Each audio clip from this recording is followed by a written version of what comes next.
Agi paghatag og dugang kalinawan, ang City Agriculture's Office ning himo og horse show og Mr. ug Miss Horse Show niadtong Nobyembre 2 dito sa SJRI Field. Samtang sa pagka-Nobyembre 4, 2015, gipahigayon usab ang dog show dito sa covered court sa Julio Ledesma National High School.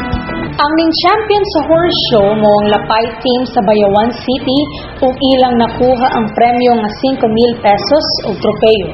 Gisundan kini sa Shobsa team sa Cebu bilang first runner-up nga may premyo nga 3,000 pesos ug tropeyo ug Bayawan Red mo'y second runner-up nga may premyo nga 2,000 pesos ug tropeyo.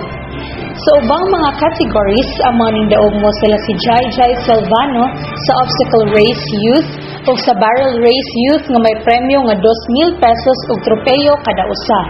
Si Elmer Palalon sa Obstacle Race Novice ug sa Barrel Race Novice nga may premyo nga 2,000 pesos kada usa ug tropeyo. Junray Porisma sa Obstacle Race Expert nga may premyo nga 3,000 pesos ug tropeyo. Nestor Palalon sa Obstacle Race Royal nga may premyo nga 3,000 pesos. Junray Porissima sa Oval Race Class A nga may premyo nga 2,000 pesos ug tropeyo. Elmer Palalon sa Oval Race Class B nga may premyo nga 2,000 pesos ug tropeyo. Elimar Palalon sa Barrel Race Expert nga may premyo nga 3,000 pesos ug tropeyo.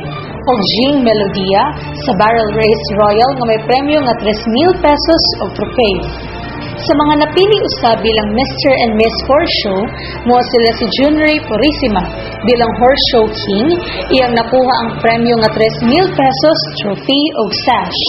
Wanali Ann Benoit mo ang Miss Horse Show Queen, iyang nakuha ang 2,000 pesos, trophy ug sash.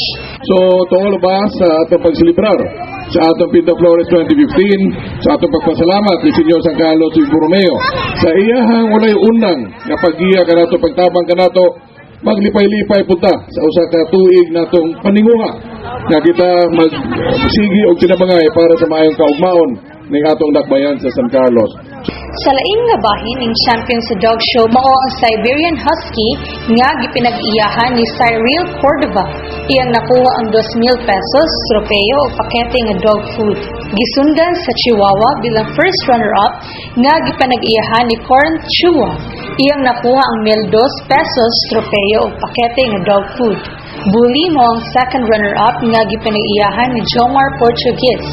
Iyang nakuha ang 800 pesos, tropeyo o pakete nga dog food. Salamat kaayo sa inyong pag-anhi, sa inyong suporta. We welcome you and we hope you will enjoy the show, relax and have fun.